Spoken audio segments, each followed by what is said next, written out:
Now, on Friday's preview show, we did speak to Jack Kilheeney ahead of a busy weekend in the national rugby calendar at AIL level. And today, we're going to talk to Matthew Earley, the other Leitrim representative. Matthew, thanks for joining me again. No bother, thanks very much for having me. Thanks very much for coming in. It's been an interesting couple of weeks for Sligo, back playing a bit of competitive rugby again. I know we had you on the show after your win against Buccaneers, but now you made it 3 wins from 3. You must be delighted with the way the season's gone. Yeah, look, it's the best way we could have started. I think we only didn't get a bonus point against Galwegians, and we were maybe a bit unlucky not to get it. So, look, at 3 games and 14 points, you can't really ask for much more. In terms of the way the season has progressed, how disappointing is it not to be playing national AIL games? Look, we were probably looking the best season we had since I've joined anyway, of looking to get promoted. So we're disappointed that we can't get promoted this year, because we're looking very strong. Obviously, we haven't lost a game yet, and we don't plan on losing any coming up, so it's a bit disappointing. Well, nobody plans to lose them, but in terms of the games, I suppose you've played your first 3 games. There's only 5 teams in your conference, though, so you play everybody twice, whereas when we spoke to Jack, there's 9 teams in that Leinster Conference 1. They play 8 games, you play 8 games, just it's a double round fixture. You've played 3 of the 4 opponents. You've won all 3 games reasonably comfortably. There must be a bit of happiness in the camp about the manner of the victories, not just the fact that you've got across the line. As you said, you've scored tries in every single game. Yeah, look, we're looking very strong this year, obviously in the scores that we're putting in, but we've left a lot behind us as well. Our manager's been saying after the game that we're maybe leaving 10, 15 points behind us, even 20 in some games. So, look, and the only team we haven't played yet is Corinthians, and they could probably be the strongest out of the other 4 teams. And we beat them last year, they beat us last year, so they'll be gunning for us after the break. You talked about leaving 14 points on the table after the games, but is there a bit of a concern because you've shipped 2 tries maybe in every game so far as well, and it's just there seem to be those kind of late last minute tries, couple of changes made, maybe the attention level has just dropped a little bit? Yeah, look, when you're winning by 3 or 4 tries and you know you're going to win the game, obviously sometimes you don't push on till the end, but that's probably a bit of part of our game that we need to work on. We need to finish strong and not let these tries that go in the last minute. I think we let in 2 tries in every game, and every game we let in a try in the last 5 minutes or something that we could have avoided, where we just kind of lost a bit of concentration towards the end. Is that a bit of a worry going into, as you said, probably the strongest opponents in the group in the next fixture, which isn't for 3 weeks, so it's a nice little break, but is that a concern? Not really, because whenever we're in a tight game, we never really lapse, if you know what I mean. It's only when we're winning by a lot where you might kind of take your foot off the pedal, but it's those kind of games that we want to keep the foot on the neck and keep going. Let's rewind a few years though. Let's go back to when you first picked up rugby ball here in Carrick and Shannon with Carrick and Shannon Rugby Club, and Jack spoke to us about how he progressed from playing outside Cartown to Leitrim Village, Leitrim Gales, and now onto their own facilities. And what's your memories of, I suppose, the early years of playing rugby here in Carrick? Yeah, look, Jack would be a bit older than me, so I wouldn't remember playing outside Cartown at all. I know I do remember playing out Leitrim Gales a bit. Yeah, I don't think I played any games out there, and then I kind of wasn't playing rugby for a good while until I went back into secondary school and started playing rugby again. So, and the class facilities that they have out now on the Castlecar Road are top notch. So yeah, good memories with Carrick. No more than Jack, probably moved away from Carrick as teams folded, as age groups got older, and just teams just couldn't get fielded by Carrick. Under 18 was your kind of first year away from the club. You'd been with the Carrick the whole way up through under 17, as you mentioned, you were in school as well. But why did you leave Carrick? Why was it, I suppose, necessary for you to leave Carrick at the time? Yeah, well, I was going into my last year in senior cup in school, and we were going into under 18 and a halves in Carrick, and because of leaving cert and other different reasons, a lot of players started to drop out and there was no team in Carrick, so my only other option was Sligo. How did those first couple of years go for you? Because you weren't that long before you were playing in that senior team. Well, the first day I was eligible to play, I played a week after my 18th birthday. So, and I've only missed one game day since, and that was the semi-final that year. So I've been pretty happy with the amount of game time I've been getting. Yeah, let's talk about, I suppose, the Connacht involvement as well, because over the years, involved with Connacht the whole way through. We spoke to Jack on Friday. I don't know if you saw the interview, but he never had that academy experience, although Tom, his brother, would have been involved with yourself with Connacht over the years. In terms of that experience of playing at that level, what do you feel that added to your game? Yeah, look, it was a very different type of game. Like, playing senior rugby is a lot bigger and stronger men, and playing interprovincial rugby against the likes of Leinster and Munster was a lot faster and a lot, I'm not going to say more skillful, but if you made a mistake, it was a try. Playing in interprovincial rugby, and that's just the difference between it. In AIL rugby, there's mistakes everywhere, but if you can't hold your own in AIL, you'll be minced in 5 minutes and you'll wish you weren't there. So it's two very different styles of rugby, but obviously they both complement each other. Which do you prefer? You were front row forward, so you're going to be... the AIL is good now until a Monday morning and you can barely move. Let's talk about that, the physicality of the sport, because I suppose a lot of maybe parents watching this might be like, he's a big man, he can probably take the hits, but you weren't always this big. Like, you've obviously worked on your physique to get to the stage where those hits, like, you still feel them, but they're not maybe as impactful as people might think they are. Yeah, I know people might say that, but when I step out in that rugby pitch, I'm by far away from the biggest on the pitch. I'd be nearly around the middle. Like, there's some absolute animals that be going around that AIL rugby pitch, and you just have to go in head first.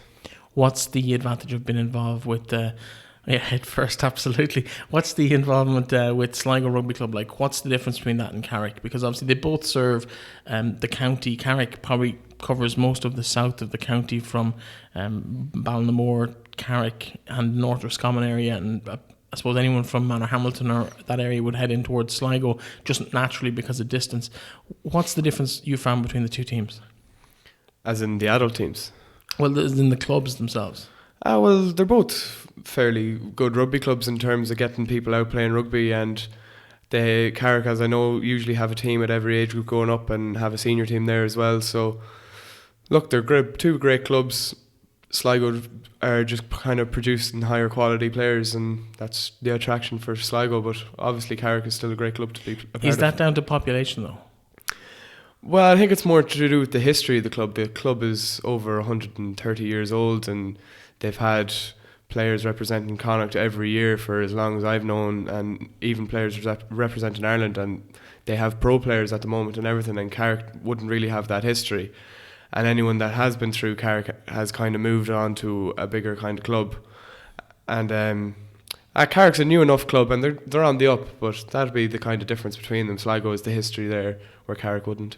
I know you're only 19 and you haven't quite had much experience of the running of clubs. You're just looking really at the rugby end of things.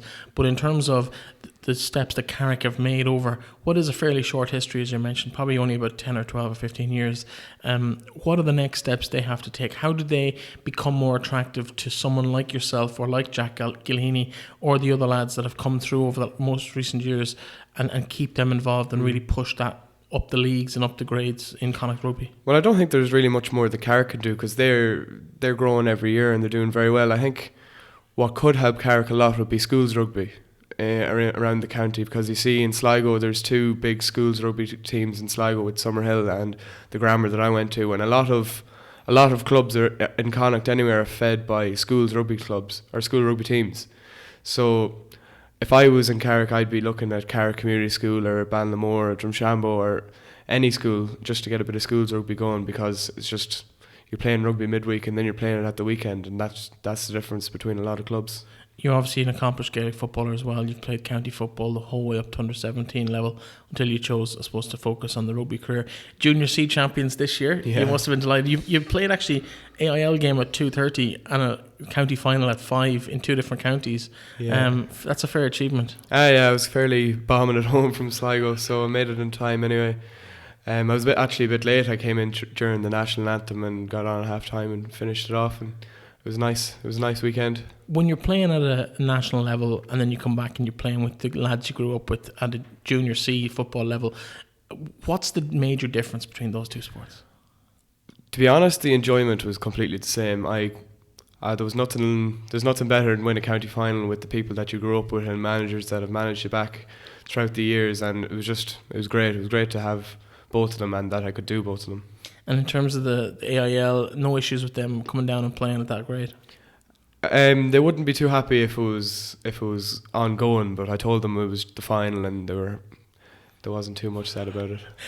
Listen, in terms of the AIL action, of course, no AIL proper until January, and then it's a one-round game of fixtures and no promotion relegation. That's a bit disappointing. We've touched on that already. But in terms of this competition, the Energia Community Series, it's across all 4 provinces. We've focused a little bit on Leinster with Jack playing with Old Belvedere. You're in with Sligo. You have a realistic chance of maybe topping that group now, as you mentioned. Corinthians to come. They have probably the best challenge to you at the moment, but you are the reigning Connacht Senior Cup and League champions. Can you really replicate that double achievement of last year in this one Connacht series this year? Yeah, I don't see why not. We were by far the best team last year in Connacht, in that Connacht League and Cup competition, and then we're just looking to defend it again this year, and we started well. In terms of the outlook, we put this question to Jack the other day as well, and he's obviously playing senior county football as well at the moment. You never quite made that grade as a goalkeeper. You made that conscious decision to go to rugby earlier than he possibly did. But in terms of the attractions to rugby, he talked about the lifestyle of rugby versus maybe the uncertainty in terms of fixtures, training dates and stuff like that.